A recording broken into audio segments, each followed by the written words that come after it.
वर्ष झाली. या शाळेला स्वतःच्या लेकरासारखं सांभाळलं.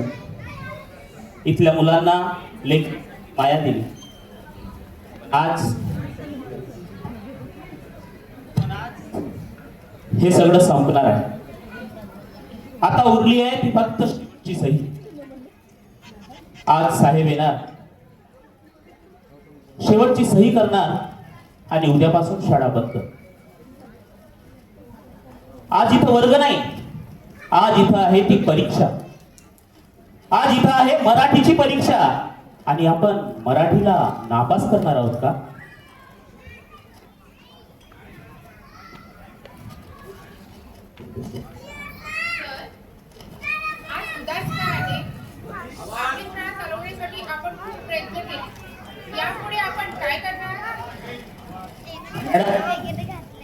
आपले प्रयत्न कुठेतरी कमी पडले असं समजायचं.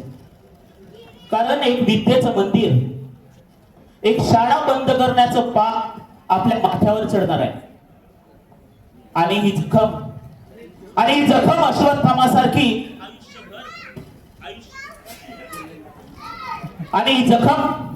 अश्वत्थामासारखी आयुष्यभर भडभडत राहणार आहे.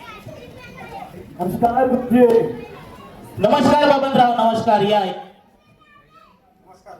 नमस्कार. मग उद्यापासून आपण शाळा बंद होणार. काय होणार मराठीमधून? आज जर इंग्रजीतून चालतं. मग बबनराव, आपण इंग्रजीतूनच रडत नाही, आपण मराठीतूनच का रडतो? आणि हो, आपल्याला जेव्हा ठेस लागते तेव्हा आपल्या तोंडातून आपसुकच आई ग निघतं. मम्मी किंवा मॉम निघत नाही. आणि मम्मी आणि मॉम निघालंय तरी मम्मी आणि मॉम सोबत ग अवश्य असतं. आणि हीच आपली मराठीची ओळख आहे. काय करणार, आपल्या शाळेत तर विद्यार्थी कमी आहे. दादा, संख्या कमी असली तरी संस्कार मोजायचे वजन नसते. बाई अगदी खरं बोलताय. कारण की आपल्या शाळेत जे संस्कार मिळते ती इतर धर्मघटी इंग्रजी शाळेत कधीच मिळत नाही. पण या आजच्या युगात शिकायचं असेल तर इंग्रजी शिकणं आवश्यक आहे. हो, आम्ही कुठं म्हणतोय इंग्रजी शिकू नका. आम्ही म्हणतोय का इंग्रजी शिकू नका, पण मराठीचा गडा दाबून तुम्हाला इंग्रजी शिकायची आहे. आणि हो बबनराव, तुम्हाला म्हणून सांगतो, आपल्या महाराष्ट्रातील अनेक अधिकारी मराठी शाळेत शिकलेले आहेत.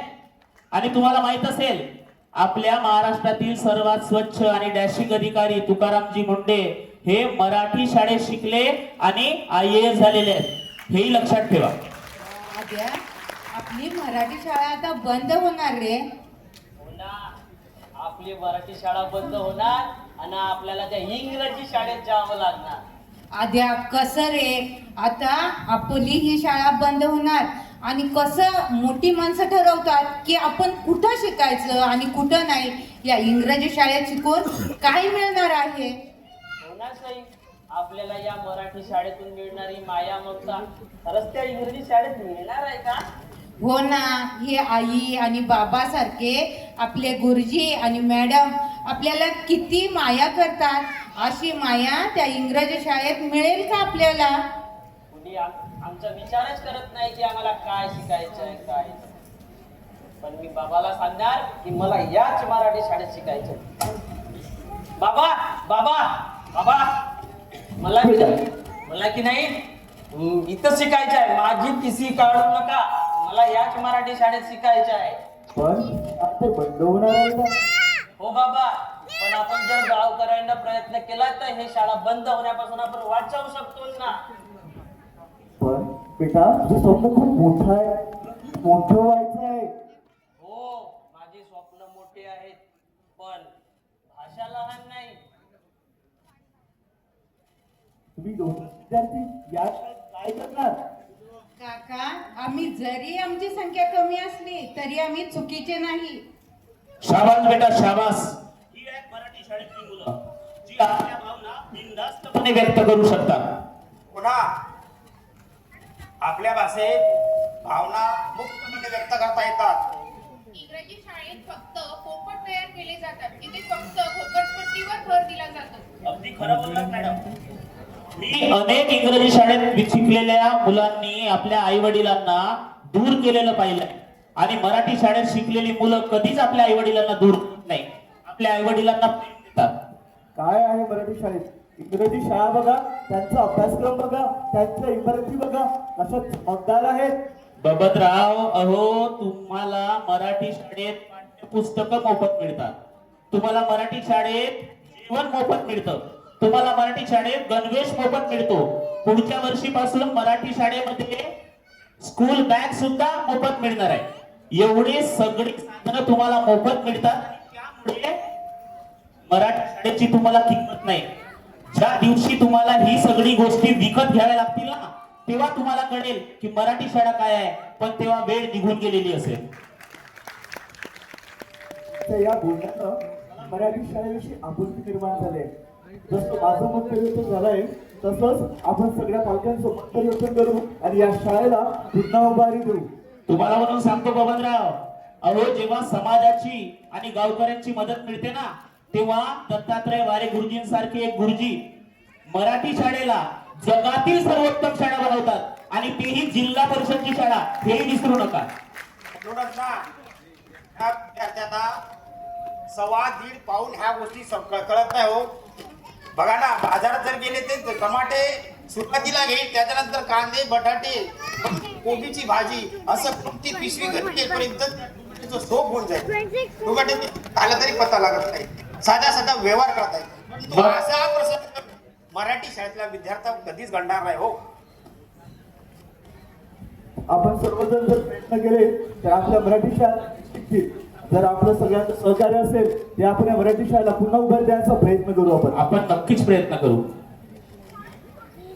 Good afternoon sir. नमस्कार सर. या ठिकाणी येण्याचे मूळ कारण म्हणजे तुमची मराठी शाळा बंद करायची आहे. सर, माझी एक विनंती होती, आम्हाला या शाळेला पुन्हा उभारी देण्यासाठी एक शेवटची संधी द्या. होय साहेब, आज माझी डोळे उघडले. बाकीच्या बालकांचे आम्ही मन परिवर्तन करण्याचा प्रयत्न करू आणि या शाळेला पुन्हा एकदा उभारू. सर, मला इंग्रजी शिकायची आहे पण मराठी गमावून नाही. कारण भाषा बदलता येते पण ओळख बदलता येत नाही आणि ओळख बदललेली पिढी देश घडवू शकत नाही. हे जरी खरे असले तरी शासनाच्या आदेशापुढे आपल्या कोणत्याही भावना चालणार नाही. पण साहेब, भावनांशिवाय आदेश अमानुष होतात. ठीक आहे सर, मी तुम्हाला पुन्हा एक नवीन संधी देण्याचे नक्कीच प्रयत्न करेन. धन्यवाद सर. आम्ही तुमच्या या संधीची नक्कीच सोनं करू आणि आपल्या मराठी शाळेला पुन्हा उभारी देऊ. कारण ही मराठी शाळा आमची माय आहे आणि आमच्या मायेसाठी आम्ही काहीही करू. आणि म्हणून मराठी शाळेसाठी आम्हाला एवढं म्हणावंसं वाटतं, शाळा मराठी आमची शाळा मराठी हो, शाळा मराठी आमची शाळा मराठी व, जशी लेकरा माय धरती या बोटी व, जशी लेकरा माय धरती या बोटी व, गुरुजी आणि बाई आमचे गुरु आणि आई व, गुरुजी आणि बाई आमचे गुरु आणि आई व, जशी ज्योतिबा संग सावित्री माई व, शाळा मराठी आमची शाळा मराठी व, जशी लेकरा माय धरती या पोटी व. जय मराठी, जय महाराष्ट्र.